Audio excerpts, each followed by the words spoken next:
గమనించబోతున్నాము.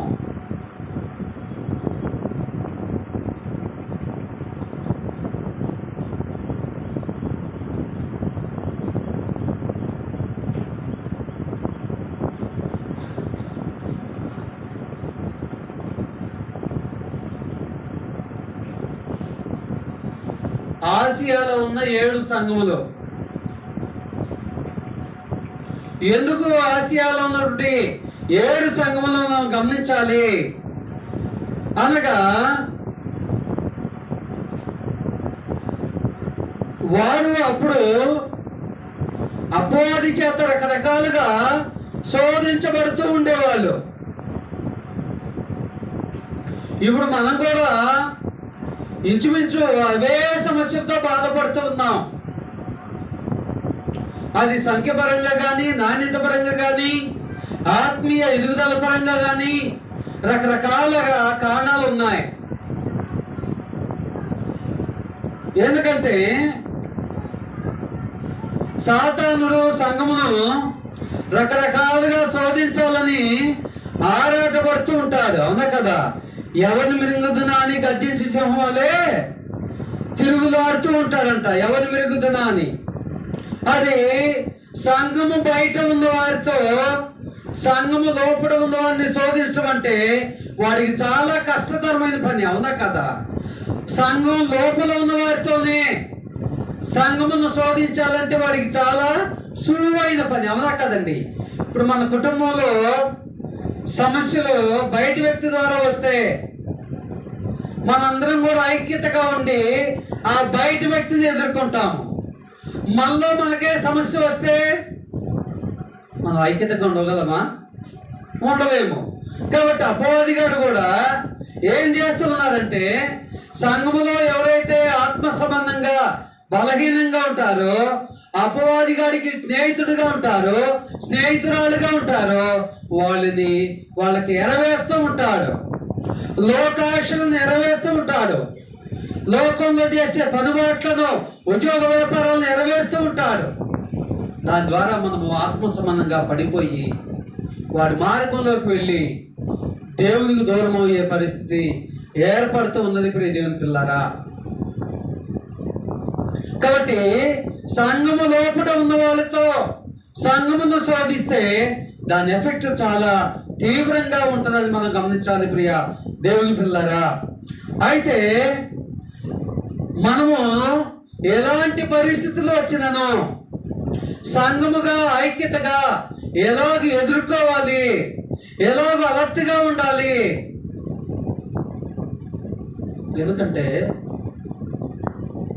గడిచినటువంటి ఒక 15 రోజులుగా మన రాష్ట్ర ముఖ్యమంత్రి ఏం చేస్తూ ఉన్నారంటే, ఆ డ్యాములో డ్యాము నిండినప్పుడు కిందికి గేట్లు పైకి లేపుతూ ఉంటారు. అవునా కదా? మీ అందరికీ తెలిసిందే. ఆ గేట్లు పైకి ఎత్తేటప్పుడు ఒక సైరన్ మోగిద్దండి. ఎందుకు సైరన్ మోగిద్ది? సైరన్ మోగిద్ది ఎందుకండి? ఎందుకంటే హెచ్చరిక. ఎవరికి హెచ్చరిక? ఆ కింద ఆ చేపల వేటకు వెళ్ళే వాళ్ళు చాలా మంది ఉంటారండి. అవునా కదా? నీళ్లు తక్కువ ఉన్నప్పుడు చేపలు బయటపడతా ఉంటాయి. ఆ చేపల వేటకు వెళ్ళే వాళ్ళు చాలా మంది ఉంటారు. సో వాళ్ళందరినీ అలర్ట్ చేయడానికి ఆ డ్యామ్ గేట్లను ఎత్తే కొద్ది నిమిషాల ముందు ఆ యొక్క సైరన్ మోగుతూ ఉంటుంది. ఆ సైరన్ ఎప్పుడైతే మోగిందో, ఎందుకంటే అది మళ్ళీ మనలాంటి క్రొత్త వాళ్ళు వెళ్ళినప్పుడైతే తెలియదు. ఎప్పుడు అక్కడ ఉన్నటువంటి వాళ్ళకైతే ఆ సైరన్ గురించి తెలుసు. ఎప్పుడైతే సైరన్ మోగిద్దో వెంటనే ఏం చేస్తారంటే వాళ్ళు ఆ డ్యాము అడుగు భాగం నుండి బయటికి వెళ్తూ ఉంటారు స్పీడ్గా. అంటే అదొక సింబల్ అన్నమాట. అవునా కదా? అదే రీతిగా ఫైర్ యాక్సిడెంట్ జరిగినప్పుడు ఆ యొక్క ఫైర్ బండి ఎలాగ వెళ్తుందండి? సౌండ్ లేకుండా వెళ్తుందా, సౌండ్తో వెళ్తుందా? అంటే ప్రతిదీ కూడా ఏదైనా జరగదాన్ని జరగబోతూ ఉన్నప్పుడు ఒక సైరన్ అనేది వినిపిస్తూ ఉంటుంది. ఎందుకంటే జనాలను, మనుషులను అలర్ట్ చేయడానికి. ఎక్కడ కూడా సంఘము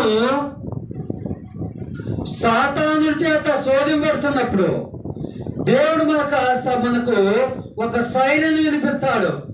అప్పుడు మనం అలర్ట్గా ఉండాలి. అలర్ట్గా లేకపోతే సంఘము సాతానుల యొక్క కబంధస్థాల్లోకి వెళ్ళే ప్రమాదం ఉంటుంది. ప్రియ దేవుని పిల్లారా, చూడండి ప్రియ దేవుని పిల్లారా, ప్రకటన గ్రంథం రాసే సమయంలో చాలా క్లిష్టమైన పరిస్థితులు ఉన్నాయి. చాలా క్లిష్టమైన పరిస్థితులు ఉన్నాయి. ఏంటంటే క్లిష్టమైన పరిస్థితులు? యోహాను గురించి మనం గమనించినప్పుడు ఆయన ఎక్కడ బంధించారు? పద్మాసు దీపమందు. అవునా? ఆ పద్మాసు దీపమందు ఆయన బంధించినప్పుడు మరి దేవుని వాక్యము ఆయన ద్వారా బయలుపరచబడాలనేది దేవుని చిత్తమైనది. మరి ఆయన ఆ దీపంలో ఉండి ఎలాగూ రాశాడో తెలియదు, కానీ ఆ రాసినటువంటి పదాలు ఎవరు ఆ యొక్క పత్రికలను తీసుకువెళ్ళి ఎవరికైతే అందించాలో వాళ్ళకి అందించాలంటే, చూడండి ప్రియులారా,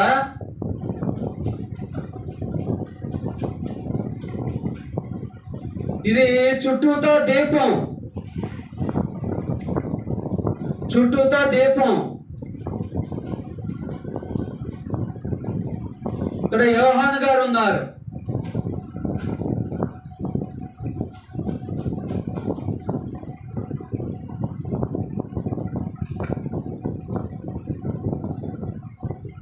మధ్యలో రోమా ప్రభుత్వం, అంటే క్రైస్తవులకు విరోధులు.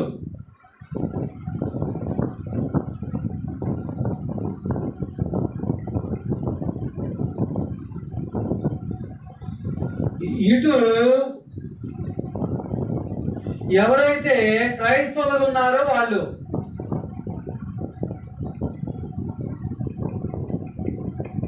మరి ఈయన ఎక్కడో ఉన్నాడు దీపంలో. ఈయన ఎలాగెలా పత్రికలు రాసి వీళ్ళ వద్దకు చేరాలంటే ఎవరి ద్వారా చేరాలి? ఏనైతే డైరెక్ట్గా వెళ్ళి ఇవ్వడానికి అవకాశం లేదు, ఏదైతే డైరెక్ట్కి వెళ్ళి ఇచ్చే అవకాశం లేదు. ఇది పత్రికలు అంటే మనం ఒక 20 సంవత్సరాలు వెనక్కి వెళితే, 20 సంవత్సరాలు వెనక్కి వెళ్ళినప్పుడు మనం పోస్ట్లో ఉత్తరాలు రాసి పోస్ట్లో వేసేవాళ్ళం. ఆ పోస్ట్లో ఉత్తరాలు రాసి ఎవరికైతే ఉత్తరం రాసామో వాళ్ళ వద్దకు తీసుకొని ఇచ్చేవాళ్ళమా? ఎవరి గ్రామంలో వాళ్ళు పోస్ట్లో వేసేవాళ్ళమా? అంటే పోస్ట్లో వేసిన ఉత్తరాలు ఎవరు ఆ యొక్క రిసీవర్కి ఇచ్చేవాళ్ళు? Post man. అంటే ఇక్కడ చూడండి ప్రియ దేవుని పిల్లారా, ఈ పోస్ట్ మ్యాన్ అనే వ్యక్తి మనం సంబంధించిన వ్యక్తి కాదు, రాసిన వ్యక్తికి సంబంధించిన వాడు కాదు, తీసుకునేవాడికి సంబంధించిన వాడు ఇతనికి కాదు. ఇతను ఎవరి సంబంధి? గవర్నమెంట్ సంబంధి. అవునా? కానీ వీళ్ళు ఏం రాశారనేది ఈ పోస్ట్ మ్యాన్ చూడడం, ఎందుకంటే ఇది అవసరం లేదు. కానీ ఇక్కడ పరిస్థితులు చాలా వేరు. ఇది ఎందుకంటే అప్పుడు ఆసియాలో 7 సంఘాలు శోధించబడుతున్నప్పుడు, చాలా భయంకరమైన శోధనలు ఉన్నప్పుడు ధైర్యపరచడానికి దేవుడు ఆ యొక్క వ్యక్తి ద్వారా పత్రికలు రాశాడు. పత్రికలు రాసినప్పుడు పత్రికలో ఏముంటుందండి? పత్రికలో ఏముంటుంది? వీళ్ళ శోధన తాత్కాలికమే. అవునా? అదేనా? వీళ్ళు మనల్ని ఏమీ చేయలేరు, మీరు ధైర్యంగా ఉండండి. అవునా? దేవుడు మీ ఎడల కృప చూపుతాడు. అదేనా పత్రికలో ఉండేది? వాళ్ళు ఎవరైనా ఎవరి చేత బాధింపడుతున్నారు అనుకోండి, బాధింపడుతున్నప్పుడు వాళ్ళను ధైర్యపరచాలంటే ఏం చెప్తాము? వాళ్ళు మిమ్మల్ని ఏం చేయలేరు. అవునా? ఇలాగే ధైర్యపరిచేది వాళ్ళని. మరి ఇక్కడ వీళ్ళను ధైర్యపరచడానికి వీళ్ళ ద్వారా పత్రికలు పంపించాలి. ఈ వ్యక్తి పత్రికలు పంపించాలంటే వీళ్ళు తెలిసిన భాషలో రాస్తే వీళ్ళు ఏమవుతారు? వీళ్ళ మీద ఈయన మీద ఇంకా కక్ష తీర్చుకునే అవకాశం ఉంటుంది. కాబట్టి అప్పుడు యోధులకు అలంకార భాష చాలా వచ్చండి. అలంకార భాష అనేది వాళ్ళకు బాగా వచ్చు, బాగా తెలిసిన భాష అన్నమాట. అలంకార భాష అంటే ఉదాహరణకు మన లోకంలో ఒక కార్యక్రమానికి వెళ్ళామండి. మనందరం క్రైస్తవులం. మన సహోదరులు కానీ కనిపించిన వెంటనే ఏం చెప్పుకుంటాం అండి? వందనాలు చెప్పుకుంటాం, అవునా కదా? అది లోకంలో ఉన్న వాళ్ళకి ఎలాగ ఉంటుందంటే వాళ్ళకి అర్థం కాదు, అవునా కదా? మనం చెప్పుకునే తెలుగులోనే వాళ్ళకి అర్థం కాదు. అంటే ఇది ఒక రకంగా అలంకార భాష, అవునా కదండి? లోకంలో ఉన్న వాళ్ళకి మనం మాట్లాడుకునే తెలుగే, కానీ వాళ్ళకి అర్థం కాదు. అంటే ఇక్కడ అలాగూ అలంకార భాషలో వీళ్ళ వద్దకు చేర్చాడనమాట. పత్రికలను వాళ్ళ వద్దకు చేర్చాడు. ప్రియమైన పిల్లరా, ఎందుకు అలంకార భాషలోనే రాశాడంటే ఇక్కడ చేర్చే ఈ రోమా ప్రభుత్వానికి కానీ, ప్రభుత్వంలో ఉన్న ప్రధానులకు కానీ, అధికారులకు కానీ ఎవరికి కూడా ఈయన ఎటువంటి మాటలు రాశాడో ఆ మాటలు అర్థం కాకూడదు. చదువుకుంటారు వాళ్ళు ఖచ్చితంగా, కానీ చదువుకున్నా కూడా అర్థం కాకూడదు. ఇది మనకు అర్థం కావట్లేదులే, ఎవరు తిప్పల వాళ్ళు పడతారని తీసిపోయిస్తారనమాట.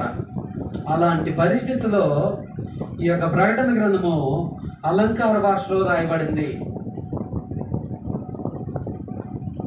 ప్రకటన గ్రంథం అలంకార భాషలో రాయబడింది. అలంకార భాష అంటే చాలా మంది చెప్తారు అది అలంకార భాషలో రాయబడింది, అది అర్థం కాదు అని చెప్తా ఉంటారండి. ఖచ్చితంగా దేవుడు మనకు అర్థమయ్యే భాషలో రాయించాడు. దానికి భావాలు కూడా చెప్పాడు. ప్రియమైన పిల్లరా,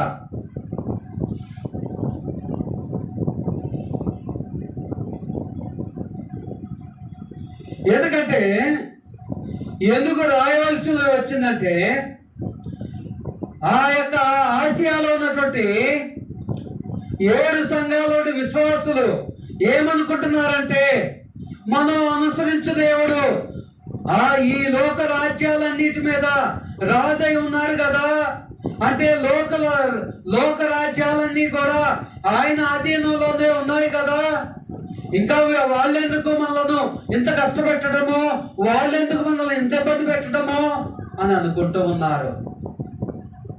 ఏమనుకుంటున్నారు? ఆయన ఆత్మ సమానమైన రాజ్యాన్ని రాజు కదా, ఈ లోక రాజ్యాలన్నిటికంటే ఆయన గొప్పవాడు కదా, మరి ఆయన ఆధీనంలో ఆయన కింద ఉంటాయి కదా లోక రాజ్యాలన్నీ. మళ్ళీ ఆయన ఏంటి, మేము ఇంత ఇబ్బంది పడుతున్నా కూడా మా మీద కనికరం చూపించట్లేదు, దయ చూపించట్లేదని అనుకుంటూ ఉన్నారు. దానికి క్రీస్తు సమాధానం ఏంటంటే, మీరు శ్రమ పడినప్పుడు, మీరు ఇబ్బంది పడినప్పుడు, మీరు వేదన గురైనప్పుడు యేసుక్రీస్తు ఏమంటున్నాడంటే, అయ్యా తక్షణమే వెంటనే నన్ను ఈ ఇబ్బంది నుండి తొలగించు, దూరపరచు అని ప్రార్థన చేసుకోవద్దు. ఏమని ప్రార్థన చేసుకోవాలని చెప్తున్నట్టు తెలుసా? అయ్యా కడ వరకు ఎన్ని శ్రమలు వచ్చినా స్థిరమైన విశ్వాసము, బలమైన విశ్వాసం కలిగి ఉన్నట్లుగా నా హృదయాన్ని సిద్ధపరచాయా. ఏమని ప్రార్థన చేసుకోవాలంట? ఎన్ని ఇరుకులు ఇబ్బందులు వచ్చినా కడ వరకు అంటే అర్థమైందండి, చివరి వరకు స్థిరమైన విశ్వాసము, బలమైన విశ్వాసము, విశ్వాసిగా కొనసాగునట్లు ఉండనట్లుగా ప్రార్థన చేసుకోమంటున్నాడు. ఇక్కడున్న క్రైస్తవులుగా మనం ఉన్నాం. నిజంగా ఎంతమంది మనలో మన కష్టాలు వస్తే, అయ్యా నేను స్థిరమైన ఎన్ని కష్టాలు వచ్చినా నా విశ్వాసం స్థిరంగా ఉన్నట్లుగా కృప చూపేయని ఎంతమంది ప్రార్థన చేసుకుంటామండి? సామాన్యంగా కష్టాలు వచ్చినప్పుడు మనం ప్రార్థన చేసుకోవాలనిపించదు. ప్రార్థన చేసుకోవాలన్నా కూడా తల వంచి నమ్మనే ఫస్ట్ మన నోటి నుండి వచ్చే మాట ఏంది? అయ్యా, ఎందుకైనా నన్ను ఎంత ఇబ్బంది పెడుతున్నావు, ఎంత హింసకు గురి చేస్తున్నావు? నేను మందిరానికి పోవట్లేదా? నీ కానుకలు ఇవ్వట్లేదా? నిన్ను ఆరాధించట్లేదా? ఎన్ని ఇబ్బందులు వచ్చినా నిన్ను ఆరాధిస్తూనే ఉంటావు కదా అని మనం అంటూ ఉంటాం. మనకులాగే ఆ యొక్క సంఘాలు కూడా అంటూ ఉన్నాయి, సంఘాలు విశ్వాసులు. కాబట్టి దేవుడు ఏమంటున్నాడంటే, అనేక శ్రమలను అనుభవించి దేవుని రాజ్యంలో ప్రవేశించాలని దేవుని వాక్యము సెలవిస్తూ ఉన్నది. అనేక శ్రమలు అంటే ఎప్పుడు అనుభవిస్తామండి? మట్టిలో కలిసిపోయినప్పుడా? కలిసిపోక ముందేనా? అంటే ఈ శరీరంలో ప్రాణం ఉన్నప్పుడే శ్రమలు అనుభవిస్తాం. అర్థమవుతుందండి? మనం చనిపోయిన తర్వాత చూడండి, మనం బ్రతికున్నప్పుడు మట్టి పని చేసేవాడైనా సరే వెంటనే ఏం చేస్తారండి? ఆ పని అయిపోకలోనే శుభ్రంగా నీట్గా కడుక్కుంటా ఉంటారు, అవునా కదా? అదే ఉద్యోగం చేసేవాళ్ళు కొద్దిగా మట్టి అంటుంది, వెంటనే ముందు కడుక్కుంటారు. మరి చనిపోయిన బాడీ మీద ఎంత మట్టి పోస్తారండి, అవునా కదా? మరి ఆ బాడీ మట్టి నా మీద పోయింది అంటదా? అవునా కదా? అంటే అర్థమైందంటే తనలో ప్రాణం లేదు. కాబట్టి ప్రాణం ఉన్నప్పుడే ఈ శ్రమలను మనం అనుభవించాలి. ప్రాణం ఉన్నప్పుడే ఈ శ్రమలను మనం అనుభవించాలి. అనుభవిస్తూ క్రీస్తు రాకడకు సిద్ధపాటును కలిగి ఉండాలని దేవుని వాక్యం మనకు తెలియజేస్తుంది. అనుభవిస్తూ ఎవరి రాకడ కొరకు? క్రీస్తు రాకడ కొరకు సిద్ధపాటును కలిగి ఉండాలంట. ఎలాగో సిద్ధపాటును కలిగి ఉంటామండి చెప్పగలరా? ఒకవేళ మనం మన సంఘంలో కానీ కుటుంబంలో కానీ శ్రమ వచ్చింది, దేవుని మీద రివర్స్ అయ్యి దేవుని దూషించి సంఘానికి దేవునికి దూరంగా ఉంటున్నాం. ఒకవేళ ఇప్పుడే ఈ వారంలోనే ఈ రోజే రెండో రాకడ వస్తాయి, అప్పుడు దేవుడు మనల్ని కొనిపోతాడా? ఏమండి? అయ్యా, ఈ వారమే నేను దూరమైంది నీకు, ఇదిగో ఇప్పుడే నిన్ను దూషించిందంటే దేవుడు ఒప్పుకుంటాడా? కాబట్టి రెండవ రాకడ ఎప్పుడుందో తెలియదు, కాబట్టి ఏ క్షణాన ఉందో తెలియదు, కాబట్టి మనం ఎలాగుండాలంట? ఎల్లప్పుడూ కూడా సిద్ధపాటు కలిగి ఉండాలి రెండవ రాకడ కొరకు. కాబట్టి ఆ శ్రమలు వచ్చినా కూడా ఏ రీతిగా మనం ఫీల్ అవ్వాలంటే తాత్కాలికమేగా ఇవన్నీ, అవునా? తాత్కాలికమేగా. చూడండి, ఏదైనా ఎవరైనా కుటుంబంలో సభ్యులు ఒకరోజు బాగా నవ్వుతూ ఉంటే వెంటనే అంటూ ఉంటారు కుటుంబంలో ఎవరో వాళ్ళు, ఇవాళ బాగా నవ్వుతుందంటే రేపు ఏదో మనకి కష్టం వచ్చింది, అదా కదా? అంటే అర్థమైందంటే ఎల్లప్పుడూ కూడా మనకు కష్టాలు ఉండవు, ఎల్లప్పుడూ కూడా మనకు సంతోషం ఉండదు. ఈ యొక్క కష్టమో సుఖం అనేది ఎప్పుడు కూడా ర్యాండమ్గా వస్తూ పోతూ ఉంటాయి. కాబట్టి ఇప్పుడు సహోదరి సహోదరులారా, క్రైస్తవ జీవితంలో కూడా ఈ శ్రమలు అనేవి వస్తూ ఉంటాయి, పోతూ ఉంటాయి. కానీ మన ఫోకస్ అంతా కూడా దేని మీద పెట్టాలంటే వాటిని ఎలా ఎదుర్కోవాలి, ఆ శ్రమను ఎలాగూ జయించాలి అన్న దాని మీద మన ఫోకస్ పెట్టాలని దేవుడు తెలియజేస్తున్నాడు. కాబట్టి ముందుగా ఈ యొక్క ఆసియాలో నుండి 7 సంఘాల్లో మొట్టమొదటిగా ఎఫెసీ సంఘానికి దేవుడు పత్రికను రాస్తూ ఉన్నాడు.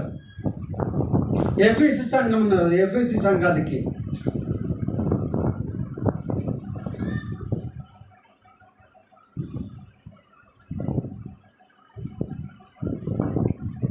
ఎఫెసీ పత్రిక ఎవరు రాశారండి?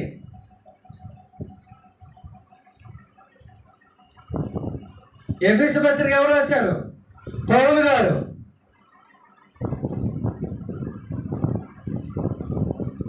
చూడండి ప్రియదేవుని పిల్లరా, పౌలు గారు 3 సువార్త ప్రయాణాలు చేశాడు.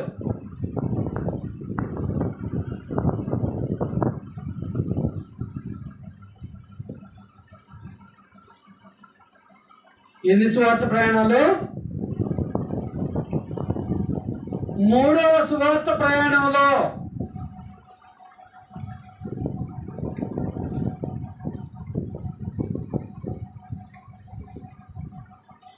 ఎఫెసీ ప్రాంతానికి వెళ్ళాడు పౌలు గారు.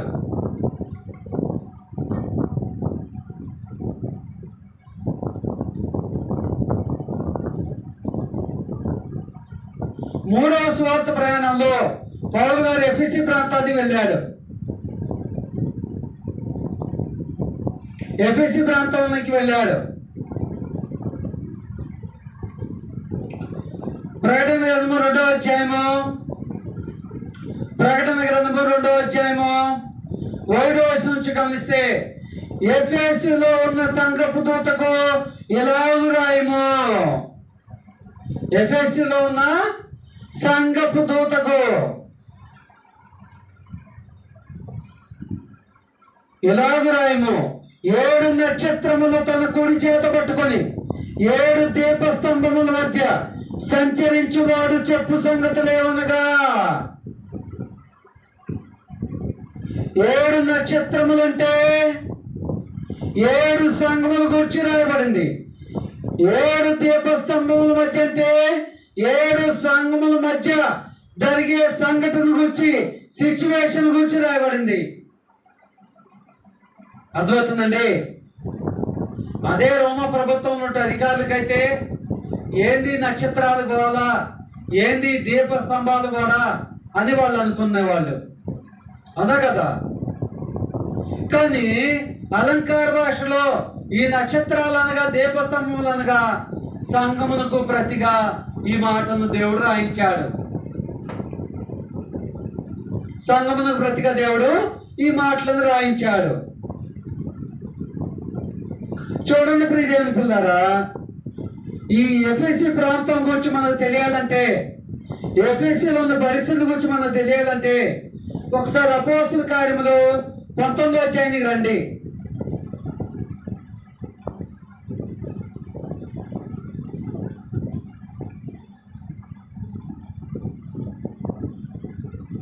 అపోస్తుల కార్యములు 19వ అధ్యాయము.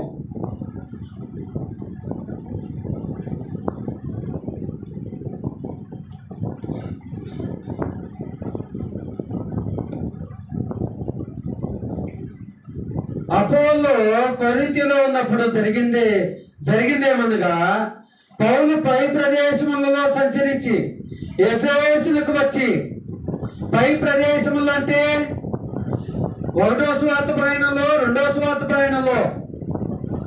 సువార్త ప్రయాణాలు అంటే మనలాగా గృహదర్శనాలు పోయి 1 గంటకో, అర్ధ గంటకో, 2 గంటలకో, గంటన్నరకు రావటం కాదండి. సువార్త ప్రయాణాలు అంటే అర్థమవుతుందండి, కొన్ని నెలలు, కొన్ని సంవత్సరాల పాటు ఆయన ఉండి అక్కడ నివసించి అక్కడ సువార్త ప్రకటించి వచ్చేవాడండి. అర్థమవుతుందండి? ఇప్పుడు సువార్త ప్రయాణాలు అంటే 1 అర్ధ గంట దాటంలోనే బ్రదర్ టైం అవుతుంది అంటాం మనం అయితే. కానీ అప్పుడు పౌలు గారు అలాగే ఉండేవాడు కాదు. ఆయన ఒక్కడు మాత్రమే కాదు, ఏమంటే ఆయనకంటే కుటుంబం లేదు, భార్య లేదు, బిడ్డలు లేరు. ఎన్ని గంటలైనా సువార్త ప్రకటిస్తారు అనుకోవడానికి ఆయన అనేక మంది శిష్యులను ఏర్పాటు చేసుకొని వాళ్ళతో కలిసి సువార్త ప్రకటనకు వెళ్ళేవాడు. ఏ ఏరియాలో అయితే ఆయన సువార్త ప్రకటించడానికి వెళ్తున్నాడో ముందుగా వాళ్ళకి సమాచారం ఇచ్చి, ఎలా సమాచారం ఇచ్చేవాడు? పత్రికలు రాసేవాడు. అర్థమవుతుందండి? ఇప్పుడు ఫోన్ లేదు కదా, వెంటనే 1 నిమిషంలో ఫోన్ చేయటానికి ముందుగా పత్రికలు రాసేవాడు, పోస్టులు రాసేవాడు. ఆ యొక్క పత్రిక రాసి, ఇదిగో నేను పలానా సమయానికి మీ ప్రాంతంలో సువార్త ప్రయాణిగా వస్తున్నాను, మీరు సిద్ధపడగలిగి ఉండండి అన్నప్పుడు వాళ్ళు పౌలు గారు వచ్చే సమయానికల్లా సిద్ధపాటు కలిగి ఉండేవాళ్ళు. అలాగూ పౌలు గారు పై ప్రదేశం నుండి వచ్చి ఎఫెసీయులకు వచ్చి కొందరు కొందరు శిష్యులను చూసి మీరు విశ్వసించినప్పుడు పరిశుద్ధాత్మను పొందుతారా అని వాటిని అడగగా ఏమన్నాడు? మీరు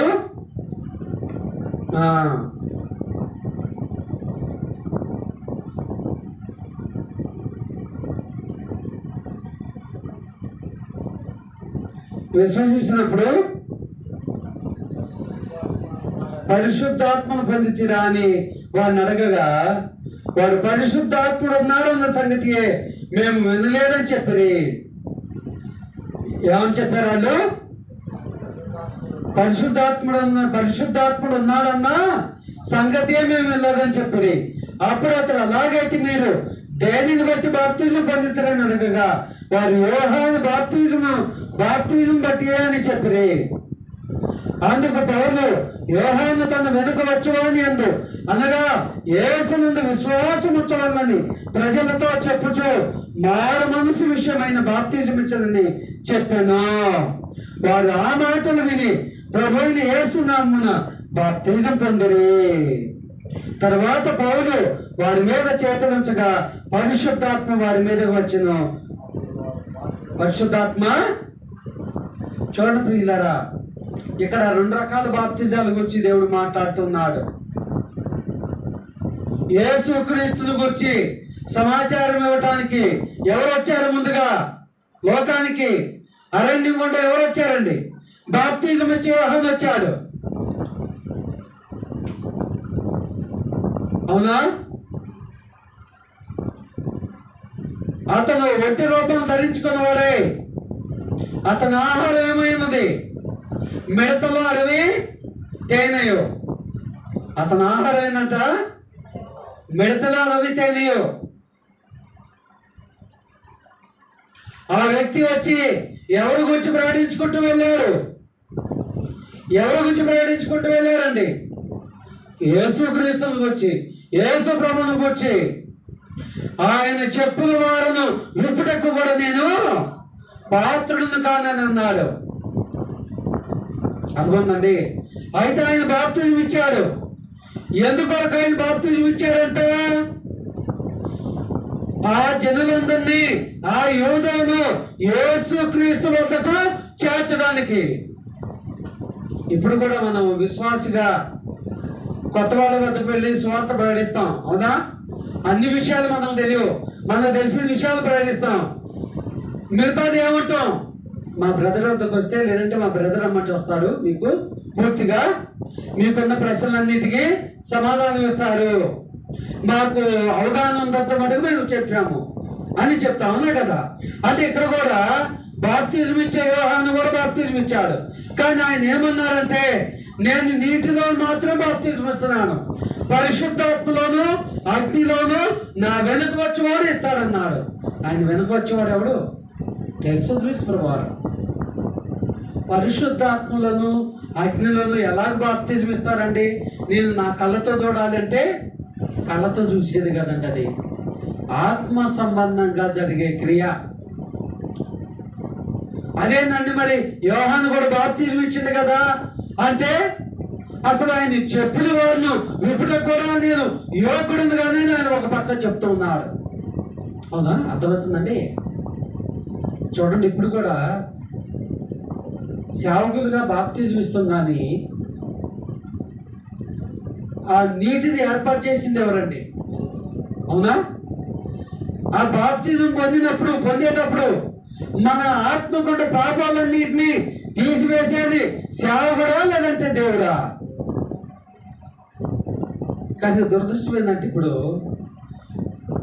సేవకులకి ఇచ్చే వాల్యూలో 10% కూడా దేవుడికి ఇవ్వట్ల చాలా మంది విశ్వాసులు. కాబట్టి ఇప్పుడు దేవుని పిల్లారా, ఈ బాప్తిజం ఇచ్చే యోహాను యేసుక్రీస్తు వద్ద నడిపించడానికి అనేకులకు బాప్తిజం ఇచ్చారు. వారందరూ కూడా మరలా యేసుక్రీస్తు వద్ద మరలా బాప్తిజం పొందారు.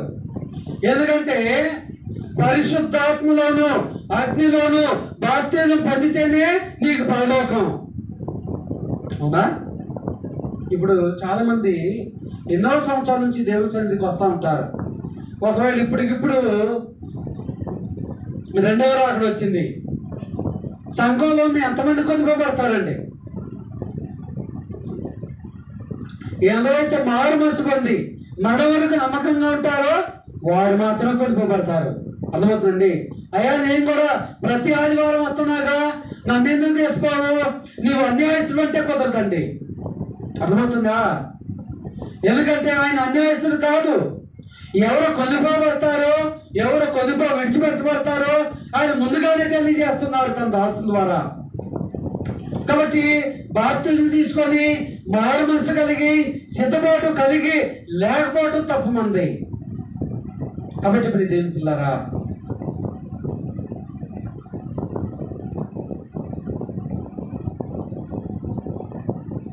చూడండి,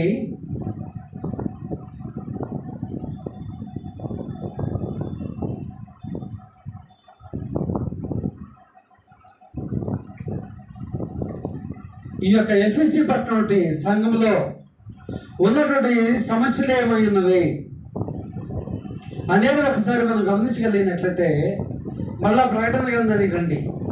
ప్రకటన గ్రంథం 2వ అధ్యాయము.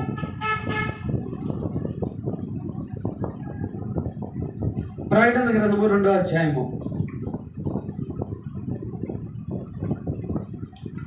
ప్రకటన గ్రంథము 2వ అధ్యాయము 2వ వచనము. నీ క్రియలను, నీ కష్టమును, నీ సహనమును నేను ఎరుగుతాను. ఏంటిదంట? నీ క్రియలను, నీ కష్టమును, నీ సహనమును నేను ఎరుగుతాను. ఒక కుటుంబంలో ఉదాహరణ మనం గమనిస్తే, ఒక కుటుంబంలో బిడ్డల కనుక ఎదుగొచ్చిన బిడ్డలు కనుక తల్లిని దూషిస్తూ ఉన్నప్పుడు, లెక్క లేకుండా మాట్లాడుతున్నప్పుడు, ఆ తల్లి బాధపడుతున్నప్పుడు తన భర్త ఏమంటాడో తెలుసా? నాకు తెలుసు కదా నువ్వు ఎంత కష్టపడిందో వాళ్ళ కొరకు, నువ్వు బాధపడకులే, వాళ్ళు గుర్తించపోయినా నేను గుర్తిస్తున్నాను కదా నిన్ను అని అంటూ ధైర్యం ఇస్తూ ఉంటాడు, భరోసా కల్పిస్తూ ఉంటాడు. ఒకవేళ భర్తను బిడ్డలు అలాగ మాట్లాడినప్పుడు భార్య కూడా కొన్ని సందర్భాల్లో ధైర్యం ఇస్తూ ఉంటుంది. మీరు కుటుంబం కొరకు ఎంత కష్టపడుతున్నారు, వాళ్ళు గుర్తించకపోయినప్పటికీ నాకు తెలుసుకండి, తర్వాత కూడా వాళ్ళు తర్వాత అయినా తెలుసుకుంటారులే, మీరు బాధపడకండి, మీరు దుఃఖించకండి అని భరోసా కల్పించుకుంటూ ఉంటారు. అయితే ఇక్కడ సంఘమును దేవుడు ఎవరితో పోల్చాడండి? సంఘమును ఎవరితో పోల్చాడు? పెండ్లి కుమార్తె అనగా వధువు. మరి ఈ వధువుకు యజమాని ఎవరు? సంఘానికి యజమాని వరుడుకి క్రీస్తు. అవునా? కాబట్టి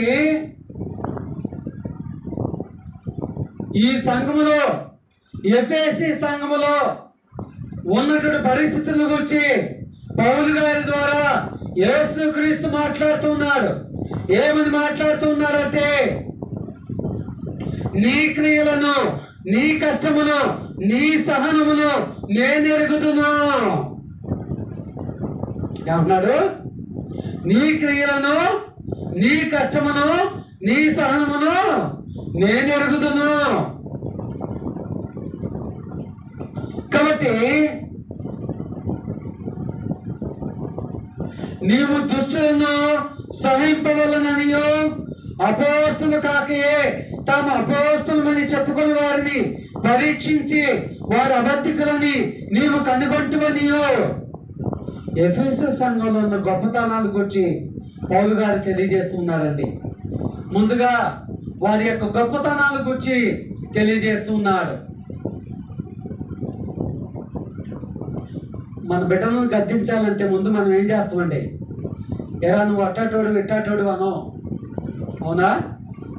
ఇప్పటివరకు నువ్వు ఎంత మంచిగా చదువుకున్నావు, ఇప్పుడు ఎందుకని చదువుకోలేకపోతున్నావు, ఎప్పటివరకు మాకు ఎంతగా లోబడ్డావు, ఎప్పటివరకు కుటుంబ బాధ్యతను ఎంతగా నువ్వు చూసావు, ఇప్పుడు నువ్వు కొద్దిగా గాడి తప్పిపోతున్నావు, మళ్ళా సరి చేసుకొని చెప్తా ఉంటారు, అవునా కదా?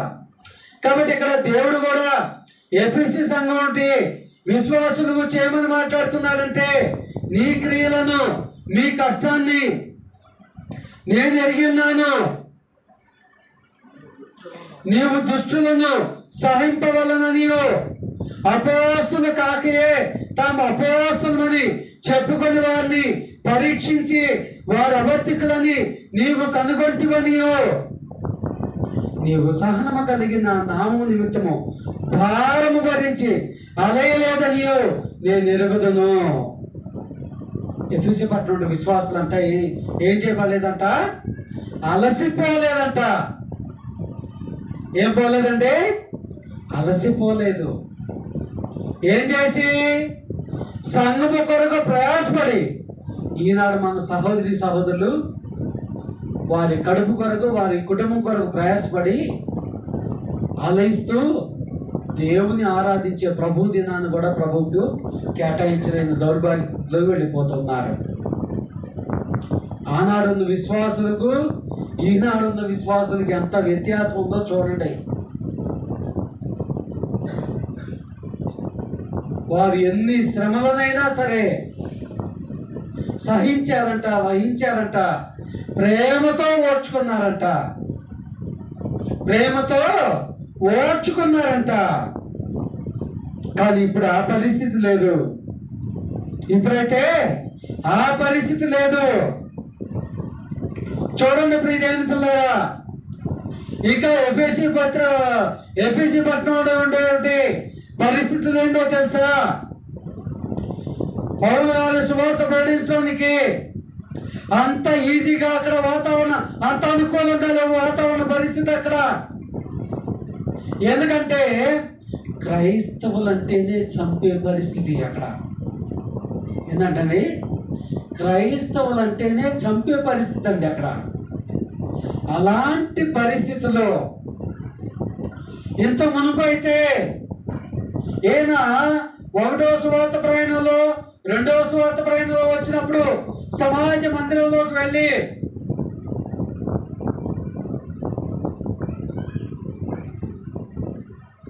దర్జాగా సువార్త ప్రకటించాడు. ఏ భయం లేకుండా సువార్త ప్రకటించాడు. కానీ ఈ 3వ సువార్త ప్రయాణానికి వచ్చేసరికి పరిస్థితులన్నీ మారిపోయినాయి. స్వేచ్ఛగా సువార్త ప్రకటించే అవకాశం లేదు. కాబట్టి పౌలు గారు ఏం చేసిందంటే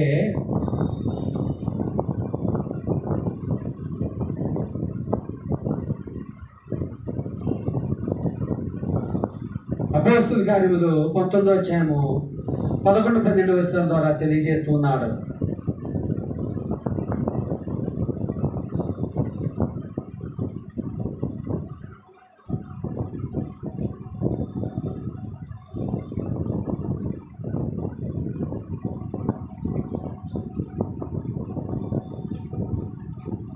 చూడండి 9వ వచనం చూడండి. అయితే కొందరు కఠినపరచబడ్డ వారే ఒప్పుకొనక జన సమూహం ఎదుట ఈ మార్గమును దూషించుచున్నందున ఏనంట వాళ్ళలోనే కొందరు కఠినపరచబడ్డారంట. రోమా ప్రభుత్వం ఉంటే కఠినమైన ఆంక్షలుంటే ఏర్పరచబడిన వాళ్ళనే కొందరు ఇప్పుడు నేటి మన సంఘాల్లో సభ్యుల మాదిరిగా అపవాదికి దాసులుగా మారుతున్నారు. అపవాదికి బానిసలుగా మారి దేవుని దూరమై దేవుని మీదే తిరగబడే పరిస్థితి వచ్చింది. అయితే కొందరు కఠినపరచబడిన వారే ఒప్పుకొనక దేనికి ఒప్పుకోవట్లేదంట? సమాజ మందిరంలో స్వేచ్ఛగా సువార్త ప్రకటించడానికి ఒప్పుకోవట్లేదంట. ఒప్పుకోనప్పుడు పౌలు గారు వాళ్ళు వినట్లేదు కాబట్టి నేను చెప్పకుండా వెన్నుదిరిగా నన్ను అనలేదండి. చూడండి ఆయన ఏం చేసిండో, గొప్ప పని చేసిండో.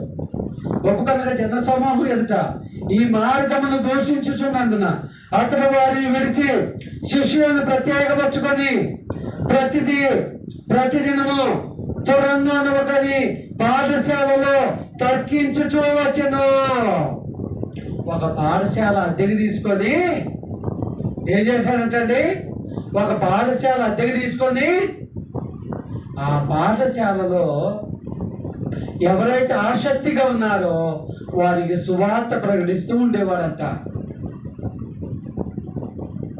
అంటే ఈ ఎఫ్ఎసి పత్రిక ద్వారా ఎఫ్ఎసి పట్టణంలో సంఘంలో ఉన్న ఇబ్బంది ఏందండి? సువార్త ప్రకటించడానికి అవకాశం లేదు. కానీ దాని ద్వారా పౌలు గారు ద్వారా దేవుడి మనకు చూపెట్టిన మార్గం ఏంది? అంతటి కఠినమైన పరిస్థితుల్లోనైనా సరే సువార్త ప్రకటించవచ్చు. అంటే అంత కఠినమైన ప్రదేశంలోనైనా గ్రామంలోనైనా వినేవారు కొందరైనా ఉంటారు. అవునా కదండి? మనం అంటాం అసలు ఆ ఊర్లో ఒక్కడ కూడా లేడు బ్రదరు వినేవాళ్ళు అంటాం. వాస్తవం కాదండి. ఎవరో ఒకళ్ళు ఉంటారు ఖచ్చితంగా వినేవాళ్ళు. అవునా కదా? వాళ్ళని మనము పౌలు గారి వల్లే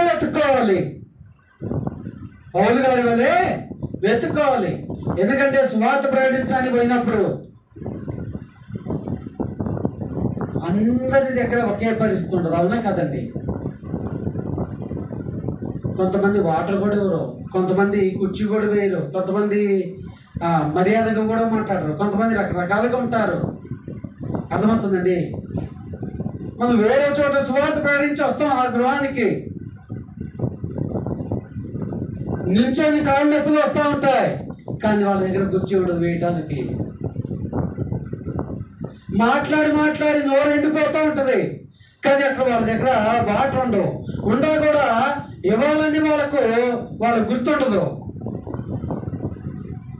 అయినా సరే అటువంటి పరిస్థితుల్లోనైనా సువార్త ప్రకటించాలి.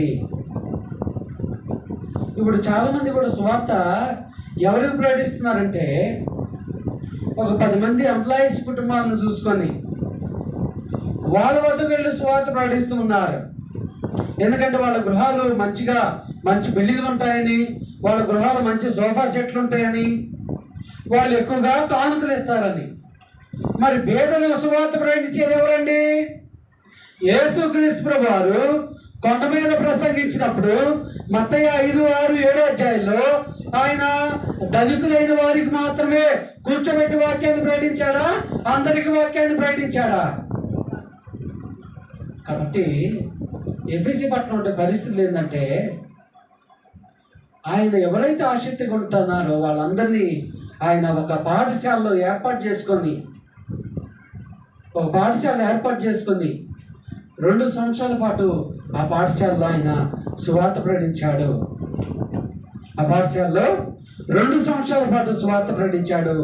అనేకులను క్రైస్తవులుగా మార్చాడు. ప్రియదేవుని పిల్లారా,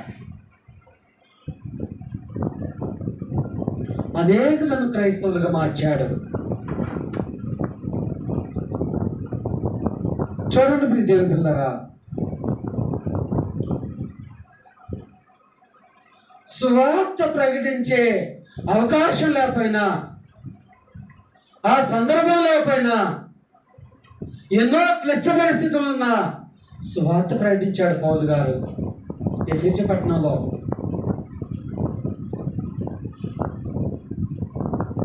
ఎఫెసీ పట్టణంలో ఒక ఫేమస్ టెంపుల్ ఉంటుందండి, ఒక ప్రముఖమైన దేవాలయం ఉంటుంది. అది ఆ దేవాలయం పేరు ఏంటంటే ఆర్తిమాదేవి.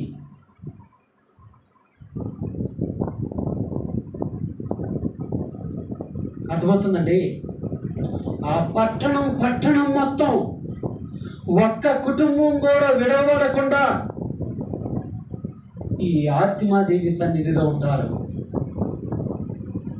అర్థమవుతుందండి? ఎలాగంటే యేసుక్రీస్తు సువార్త ప్రకటించడానికి వెళ్ళే వారిని సహితం అవసరమైతే కత్తితో పొడవటానికి వెనకాడండి. అటువంటి ప్రదేశానికి వెళ్ళి పౌలు గారు సువార్తను ప్రకటించాడు. అసలు చంపటానికి వెనుకాడరండి. మరి అసలు ఆయనకి ఇప్పుడున్న టెక్నాలజీ లేదు. ఒకవేళ ఎవరైనా కొట్టడానికి వస్తే బైక్ వేసుకొని వెంటనే రావటానికి ఏమండి, అవునా కదా? పోనీ టక్ వేసుకొని ఉన్నారులే, టక్ అంటే పాస్టర్ అయ్యి ఉంటాడని చెప్పుకోవడానికి కూడా టక్ వేసుకోలేదండి పౌలు గారు. మరి అటువంటి పరిస్థితిలో ఇక్కడ పౌలు గారు ఇంతటి క్లిష్టమైన పరిస్థితిలో అక్కడ సంఘాన్ని కట్టాడు. పౌలు గారు సంఘాన్ని కట్టాడు. అయితే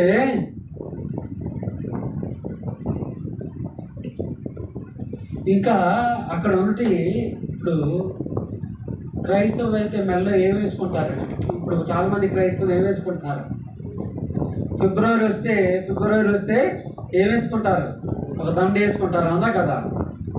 లోన దాన్ని ఏమంటారు, పూసలతో దండ వేసుకుంటారు, అవునా?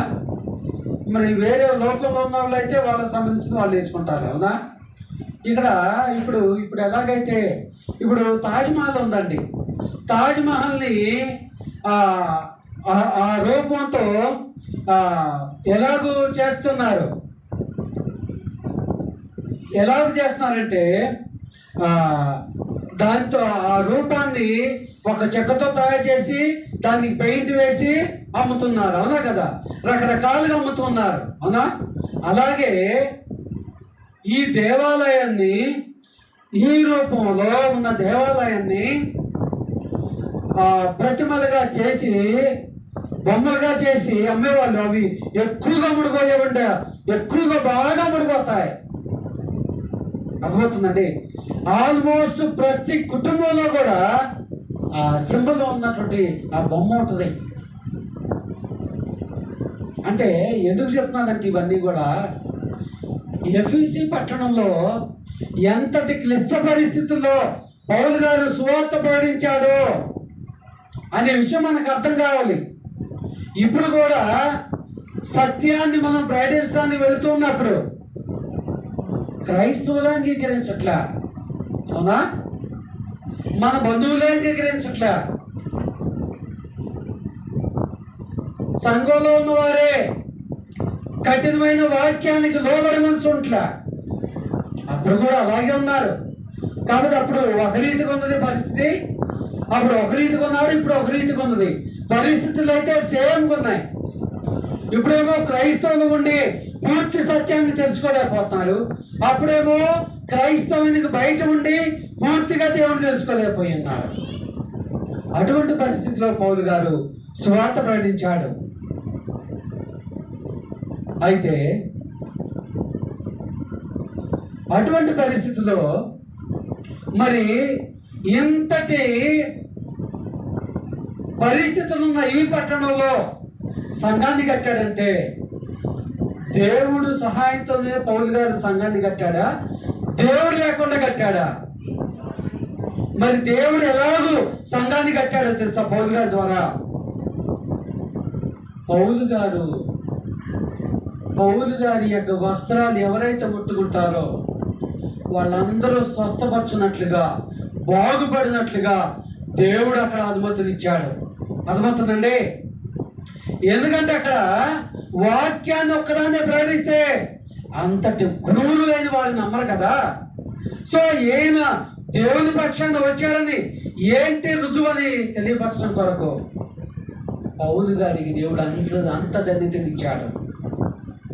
ఈనాడు మనం అనుకుంటాం, మేము సువార్త ఇంత బలంగా ప్రకటించాలన్నా కూడా దేవుడు మాకు పరిస్థితులను అనుకూలంగా మార్చట్లేదు అనుకుంటాం.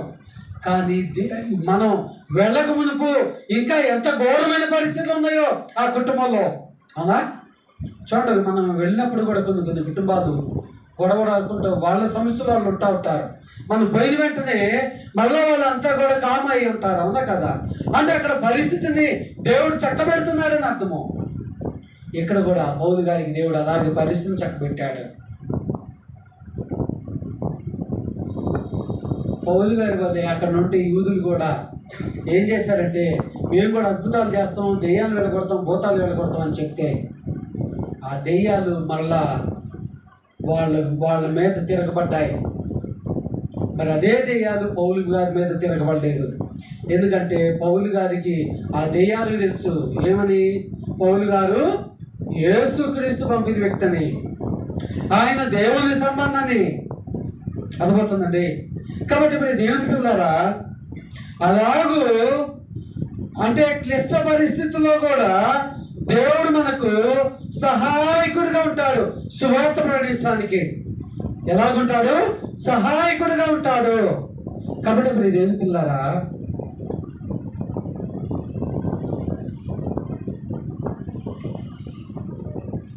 పౌలు గారు ఎఫెసీ పట్టణంలో అవకాశాన్ని కల్పించుకొని సువార్త ప్రకటించాడు. ఏం కల్పించుకొని? అవకాశాన్ని కల్పించుకొని. మనకి ఎవరితో అవసరం ఉందనుకోండి, మనం ఏం చేస్తామండి? వాళ్ళు మాట్లాడకపోయినా కావాలని కల్పించుకొని వారితో మాట్లాడి, ఇదిగో నీతో నాకు ఈ అవసరం ఉందని చెప్తా ఉంటాం. సువార్త కూడా అలాగే ప్రకటించాలండి. అర్థమవుతుందా? ఎందుకంటే లోకంలో ఉన్న వారందరూ కూడా, సత్యానికి వెలుపడి ఉన్న వారందరూ కూడా ఎవరి సంబంధంలో అయినారు? ఎవరి సంబంధంలో అయినారండి? అపవాది సంబంధంలో అయినారు. మరి అపవాది సంబంధం అయిన వాడు మనతో ఎలాగూ సంతోషంగా మాట్లాడగలడండి? మనసు విప్పి మాట్లాడగలడండి? మనమే అతను భుజం మీద చేయి వేసి అతనితో నవ్వుతూ మాట్లాడుకుంటూ, అతను ముందుగా పరిచయం పెంచుకుంటూ సువార్త ప్రకటించాలి. ఏం ప్రకటించాలి? సువార్త ప్రకటించాలి. చూడండి ప్రియులారా, ఇదే 19వ అధ్యాయము 15వ వర్షం నుంచి 17వ వర్షం వరకు చూడండి.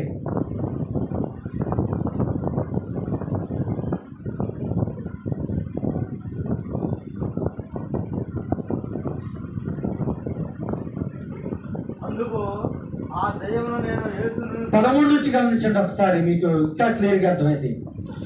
అప్పుడు దేశ సంచారులను మాంత్రికులనైన కొందరు యూదులు పౌలు ప్రకటించు యేసుతోడు మిమ్మల్ని వచ్చాటన, అనగా ఫుడ్ పాయింట్లో ఒకటి ఉంది చూడండి, మంత్రించుట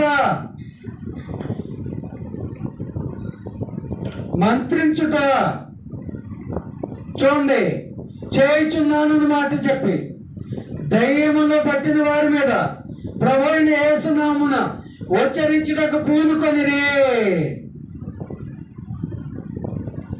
ఏమన్నారు? పౌలు ఆయన ఎవరు? ఏ ఊరి నుంచో వచ్చి మా ఊళ్ళో ఉన్న ప్రజలకు సువార్త ప్రకటిస్తున్నాడే, రోగాలను బాగు చేస్తున్నాడే, దెయ్యాన్ని వెళ్ళగొడుతున్నాడే, మేం చేయలేమా అని కొంతమంది యూదులు మేము కూడా దెయ్యాన్ని వెళ్ళగొడతామని బయలుదేరారండి. బయలుదేరినప్పుడు ఏం జరిగింది తెలుసా? పౌలు గారు అపవాది మనసు గల వాళ్ళని గద్దిస్తే అపవాది ఆ వ్యక్తిని విడిపోయేది. కానీ యూదుల్లో నుండి వచ్చిన ఈ 7 గద్దించినప్పుడు ఆ దెయ్యములంట వాళ్ళ మీద తిరగబడ్డాయంట. ఇప్పుడు కూడా మీరు వింటా ఉంటారు, కొంతమంది సేవకులు దేహాలను వెలగొట్టడానికి పోయినప్పుడు వాళ్ళ మీద తిరగబడ్డాయండి, వాళ్ళ మీద తిరగబడ్డారండి, వాళ్ళని కొట్టారని చెప్తా ఉంటారు. అదేందో తెలుసా? ఇప్పుడు దెయ్యాలను వెళ్ళగొట్టం కానీ భూతాలను వెళ్ళగొట్టం కానీ సేవకుల పని కాదండి. దేవుడు ఆ బాధ్యతను అప్పగించలే. ఏ బాధ్యతను అప్పగించాడు?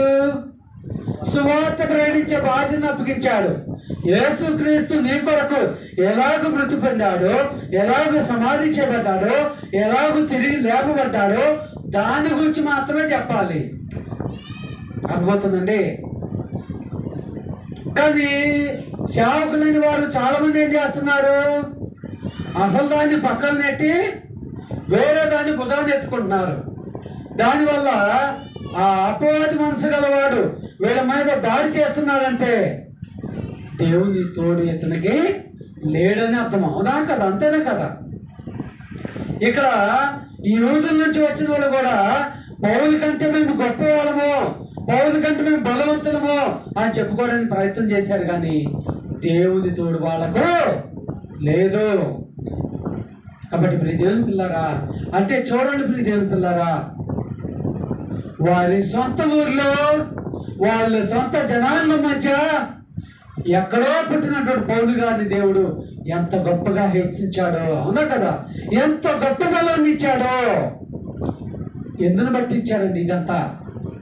పౌలుకున్న పేరుని బట్టా, డబ్బును బట్టా, హోదాన్ని బట్టా, ఎందును బట్టి ఇచ్చాడు? ఆయనకున్నటువంటి విశ్వాసాన్ని బట్టి, ఆయనకున్న విశ్వాసాన్ని బట్టి. తనకున్న ఆస్తిని దేని తెచ్చుకున్నాడు పౌలు గారు? పెంటతో సమానంగా. నేటి క్రైస్తవమైన మనం ఆ ఆస్తి కొరకు ప్రభు దినాన్ని పెంటతో ఎంచుకుంటున్నాం. చెప్పడానికి చాలా బాధాకరంగాని చాలా మంది అసలు ప్రభు దినం అంటే లెక్కలేని వాళ్ళు చాలా మంది ఉన్నారు క్రైస్తవులు.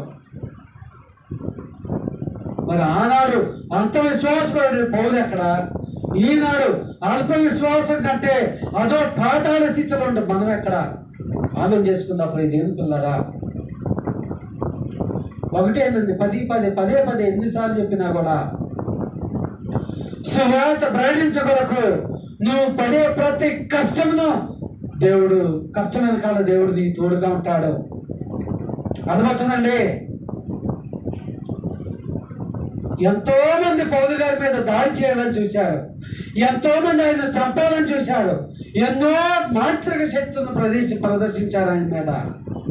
ఏమీ కూడా ఆయన ఏమీ చేయలేకపోయింది. ఇప్పుడు సేవకుల మాదిరిగా బాడీ గార్డ్స్ కూడా పెట్టుకోలేదండి ఆయన. అర్థమవుతుందండి? అంటే ఇక్కడ మనం అర్థం చేసుకోవాల్సిన విషయం ఏంటంటే, దేవుని సువార్తను అంత ఆసక్తిగా ప్రకటిస్తే ఖచ్చితంగా దేవుని కాపుదల మనకుంటుంది, దేవుని తోడు మనకుంటుంది అనేది ఎఫెసీ పట్టణం ద్వారా మనం నేర్చుకోవచ్చు. ప్రతి దేవుని పిల్లరా, ఎఫెసీ పట్టణం ద్వారా మనం నేర్చుకోవచ్చు. అయితే ప్రతికూల పరిస్థితుల్లో మనం నిలబడాలంటే ఎవరు నిలబడతారండి? ప్రతికూల పరిస్థితుల్లో ఎవరు నిలబడగలరు? బలమైన సంఘంగా ఉన్నప్పుడే. బలమైన సంఘముగా ఉన్నప్పుడే. బలమైన సంఘం అంటే మన దృష్టిలో ఒక 100 మంది ఉంటే బలమైన సంఘం, అవునా? 200 మంది ఉంటే బలమైన సంఘం, 1000 మంది ఉంటే బలమైన సంఘం. నిన్న ఖమ్మం ఒక సహోదరుడితో దాదాపుగా 20 సంవత్సరాల నుంచి తను పరిచర్య చేస్తున్నాడు. తను ఒక మాట తెలియజేశాడు. బెల్లంపల్లి దగ్గర తనకు ఉద్యోగం వచ్చి అక్కడ ఉద్యోగం చేయడానికి వెళితే అక్కడ మీటింగ్ దాదాపుగా 5,000 మంది కూర్చున్నారంట అక్కడ. అంటే అది బలమైన సంఘమా? ఎవరైతే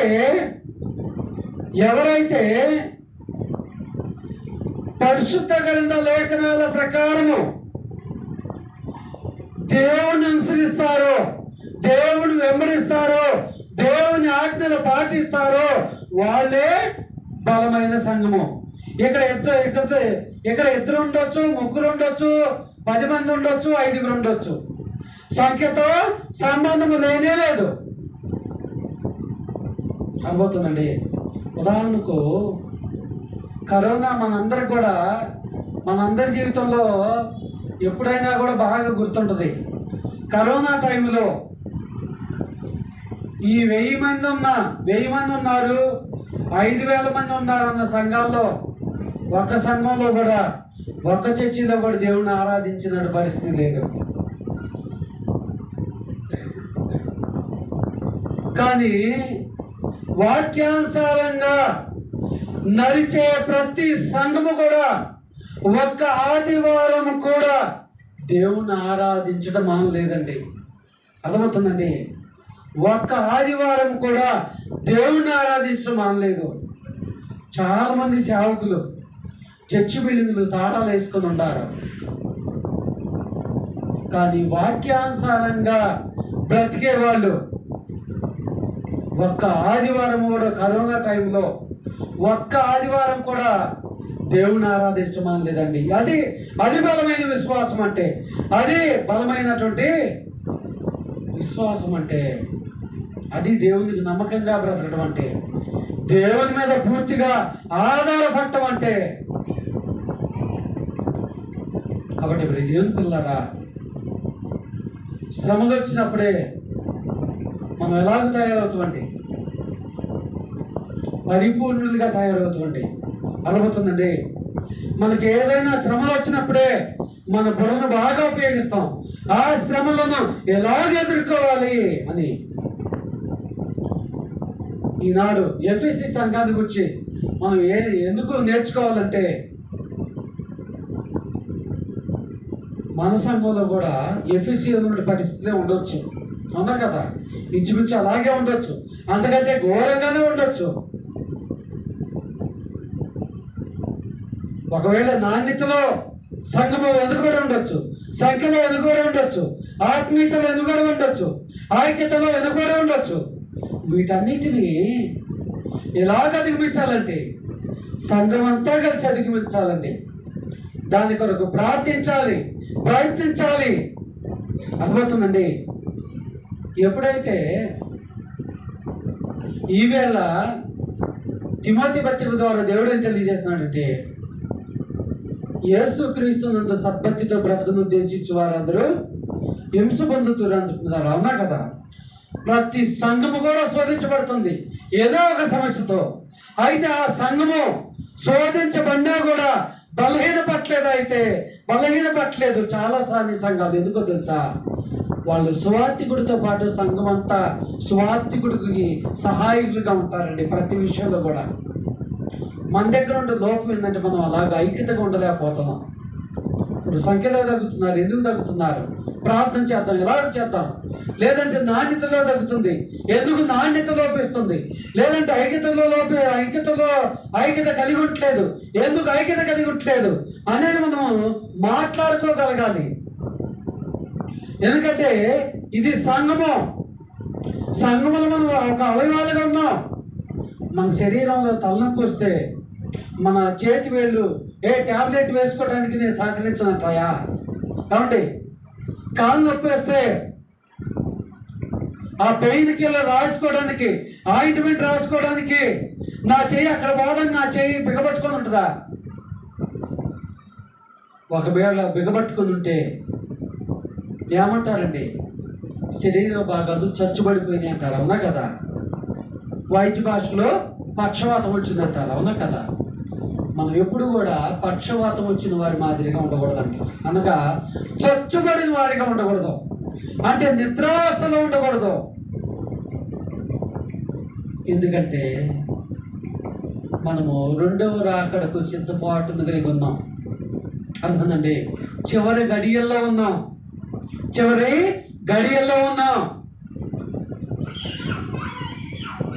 అపవాదిగాడు ఏ కోణంలో ఏ రకంగా మనల్ని శోధిస్తాడో తెలియదు. కాబట్టి ఆ శోధనలు మనం ఎదుర్కోవటానికి ప్రయత్నం చేయాలని పౌలు గారి ద్వారా దేవుడు మనకు మన జగ్గిపేటలో స్థానిక సంఘాన్ని తెలియజేస్తున్నాడు. ప్రీతి వినుకుందారా, మన సంఘంలో కూడా ఇంతకంటే దౌర్భాగ్యమైన పరిస్థితులు ఉన్నాయి.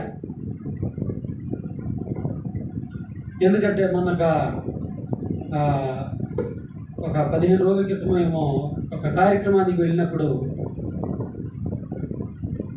అందరూ క్రైస్తవులే. దిన కార్యక్రమం చేసిందంతా కూడా అన్యాచారమే. మళ్ళీ వాళ్ళ స్థానిక సేవకుడు దగ్గరుండి ఆచారాలన్నింటినీ చేయిస్తున్నాడు. ముందు నైట్ ఏదో నామకవాసిగా ప్రార్థన పెట్టుకుంటారు, ఆ రోజు మొత్తం కూడా అన్యాచారాలే. అంటే క్రైస్తవులుగా ఆదివారపు క్రైస్తవులుగా బ్రతుకుతున్నాం. క్రీస్తును పూర్తిగా అనుసరించే క్రైస్తవులకు బ్రతకలేకపోతున్నాం. ప్రియదేవులారా, కాబట్టి మనలో ఉన్న లోపాలను దిద్దుకోవటానికే ఇలాంటి లోపాలు ఉంటాయని ఎప్పుడో దేవుడు అనాది కాలంలో గ్రహించి ఆ సంఘాలను ఉద్దేశించి వాటిలో సమస్యలు ఏంటి, ఆ సమస్యలు ఏదా వాళ్ళు అధిగమించారు అనే విషయాన్ని రాయించాడు. ఈనాడు మనం సమస్యలు ఏందో గమనించాము, ఆ సమస్యలను ఎలాగో అధిగమించాలో గమనించాము. ఇంకా పూర్తిగా వివరంగా మనము దేవుడు మనకు ఆయుష్ను పొడిగిస్తే వచ్చే ఆరం మనం ప్రయత్నం చేద్దండి. ఎప్పటివరకు ఓపికతో శ్రద్ధ మీ అందరికీ ప్రభు పేట వందనాలు తెలియజేస్తున్నాను.